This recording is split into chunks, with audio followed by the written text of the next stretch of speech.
बताइए। पत्रकार महोदय, आपको जय भीम, जय भारत, जय संविधान। अच्छा, हमारी पार्टी आजाद समाज पार्टी कांसीराम चंद्रशेखर जी वाली पार्टी है। चंद्रशेखर की हम अपनी तैयारी कर रहे हैं। और आप ये बताइए ना खुल के कि चंद्रशेखर जी की पार्टी का हमारा चंद्रशेखर पार्टी के लिए कोई मतलब नहीं है। चलो वो नहीं है, लेकिन हम तो है ना, हम तो अलग है ना, हमारी पार्टी है, हम तो उसको सपोर्ट करेंगे, जहाँ भी जाएंगे अपनी बात करेंगे। संविधान अगर सुनिए, सभी आप साथी हैं सारे, कोई बात नहीं है। अगर संविधान पर एक सेकंड पत्रकार महोदय, मेरी बात पूरी होने दीजिए प्लीज, काटो मत।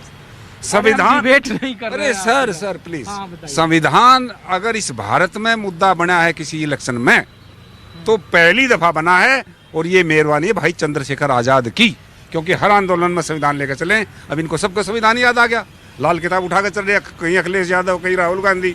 अच्छा, एक बात ये संविधान मुद्दा बना है भाई चंद्रशेखर आजाद की वजह से। अच्छा, एक बात बताइए, आजाद समाज पार्टी ने हरियाणा में विधानसभा चुनाव लड़ा, हाँ। ठीक है, हाँ। डिप्टी सीएम जो दुष्यंत चौटाला के साथ, नतीजा क्या हुआ और आपको नतीजे कितने आए? नंबर 1। दूसरा, दिल्ली में अगर आप चुनाव मैदान में हैं तो आपके लड़ने से फायदा किसका है और नुकसान किसका है, आप ही बता दीजिए। हम तो अपनी पार्टी को सपोर्ट करेंगे, हमारा लीडर है 543 में लोकसभा में, तो एक है, उसका नाम है भाई चंद्रशेखर आजाद, उसके बराबर मैं किसी को नहीं मानता। अरे दिल्ली में जब आपकी पार्टी लड़ेगी चुनाव विधानसभा, तो उससे किसको फायदा होगा, किसको नुकसान? हम तो अपना फायदा करेंगे, अपने एमएलए निकालेंगे, हमारे बगैर सरकार नहीं बनेगी। क्या मतलब टीम है बीजेपी की, ठीक है, बी टीम है बीजेपी की, चंद्रशेखर रावण। अरे चुप रहे, नहीं बी टीम है। मेरी बात सुनिए, आप मेरी बात बिल्कुल, सुनिए, मेरी बात सुनिए। हरियाणा के अंदर जो है, हरियाणा के अंदर जो है, हरियाणा के अंदर दुष्यंत चौटाला के साथ समझौता करने की क्या जरूरत थी? किंग मेकर की भूमिका में होते भाई चंद्रशेखर आजाद और इस देश का सबसे बड़ा हीरो बनते। क्या जरूरत थी? जो बेईमान मक्कार जो व्यक्ति था, जो कांग्रेस बीजेपी के खिलाफ बोल करके बीजेपी को सपोर्ट कर दिया, किसानों ने धरना दिया, कितना साथ दिया उन्होंने? नहीं दिया। तो हरियाणा के अंदर बिल्कुल भी नहीं होगा।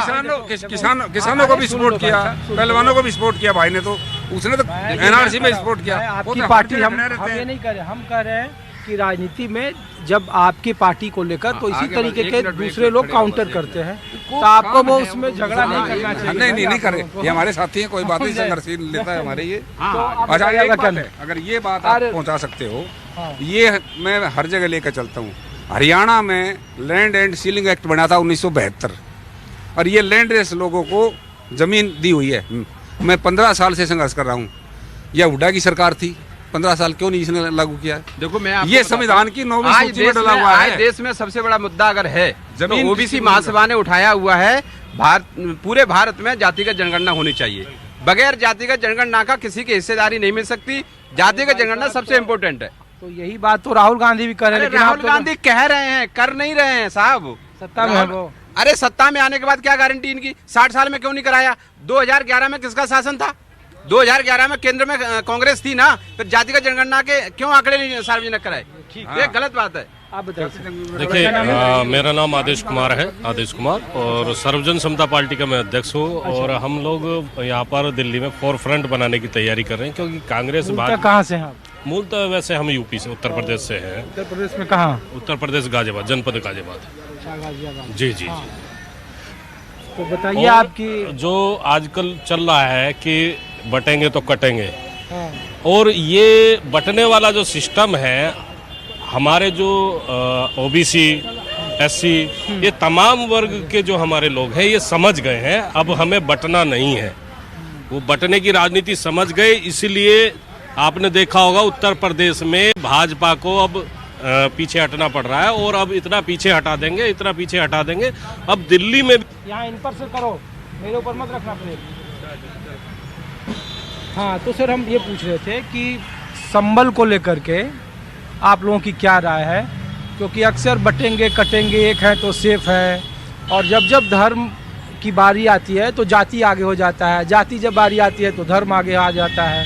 91 से तो यही रहा है उत्तर प्रदेश में कम से कम। तो अभी के मौजूदा दौर में जो बहुजन की पॉलिटिक्स है, उसका सबसे बड़ा हितैषी कौन? देखिए, बहुजन आज अपने आप को जिस तरह से नेतृत्व विहीन महसूस कर रहा है, मायावती जी को आप लोगों ने भूल गए। हम उसी बात पे आ रहे हैं। मायावती जी के विषय पे भी आ रहे हैं। अगर बहन जी चाहती तो मान्यवर काशीराम जी की नीतियों को आगे बढ़ाने का काम कर सकती थी, मगर सबसे ज़्यादा नुकसान आज की डेट में, आज की तारीख में बहुजन समाज को तोड़ने का काम बहन जी ने किया है। क्योंकि आज बहन जी खुद बी टीम बनकर रह गई हैं, भाजपा की बी टीम बनकर रह गई है। कह रहे हैं कि बीजेपी की बी टीम बहुजन हो ही गया, आजाद समाज पार्टी हो ही गया। तो फिर बहुजन की पॉलिटिक्स किसके साथ है फिर? देखिए, कांग्रेस को मान ही नहीं रहे। जितने तमाम संगठन है जो SC ST OBC से संबंध रखते, ताल्लुक रखते हैं, वो तमाम संगठन अब विश्लेषण कर रहे हैं, अध्ययन कर रहे हैं कि हमें एकजुटता के साथ नए मोर्चे, नए विकल्पों को तैयार करना पड़ेगा, और वो होने जा रहा है। वो जल्दी ही देखिए, हमारी OBC महासभा के हमारे यहाँ साथ में खड़े हैं साथी है, तमाम संगठन के लोग विचार कर रहे हैं, कुछ ना कुछ परिणाम उसका सकारात्मक निकालेंगे जरूर। एक संविधान को बचाने के लिए रामलीला में लोग बैठे हैं जी। दूसरा पार्टी उसका मुआयना कर रहे हैं जी। तो बटेंगे कटेंगे गलत थोड़े है। रामलीला वाले लोग कभी भी संविधान को मानते ही नहीं है। तो ये रामलीला में मान रहे हैं, जो बैठे हैं ना, सिर्फ राजनीतिक रोटियां सेक रहे हैं। असली आदमी रोड पे चल रहा है। आपने जो यहाँ पे रोड पे जो लोगों को सर्वे किया है ना, ये असली व्यक्ति है। वहाँ तो सारे के सारे लोग राजनीतिक व्यक्ति देखिए, ये जो प्रोग्रामिंग हुई है, जो तमाम संगठन के लोग यहाँ जुटे, हम लोग जो नजर आए हैं दिखाए, तो हमें भी जिस तरह से बताया गया था वो हमें यहाँ नहीं दिखा।